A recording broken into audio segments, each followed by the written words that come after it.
একটা দেশ থেকে একটা উন্নতির বছর দিন থেকে একটা সরকারের পতন পতন করছে, করার পরে 16 মাসে ওরা কি করে দেখাইছে? জনগণের কি আশা পূরণ করে দেখাইছে? জনগণ এখন ভাত পায় না ওদের কারণে, ওরাই যা আছে সব খায়া নিচ্ছে, আবার এমপি হবে। তাহলে এমপি হওয়া এত সহজ? আগে থাকার জায়গা ছিল না, আগে রিক্সা ভাড়া দেওয়ার টাকা ছিল না, এখন এতই টাকা হয়ে গেছে। আর আওয়ামী লীগ পতন কইরা ওরা মনে করছে ওরাই দেশ চালাবে, দেশ ওদের বাপদাদার সম্পদ।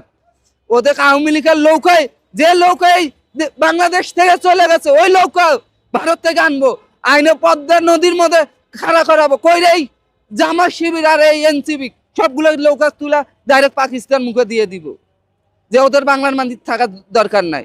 এরা একটা বীজ, এই পাকিস্তানির পেতাত্তা এই বাংলার মাটি যে কোনো জেলায় থাকবে ওই জেলায় ধ্বংস করে দিবে, যেহেতু এখন এই গুরুত্বপূর্ণ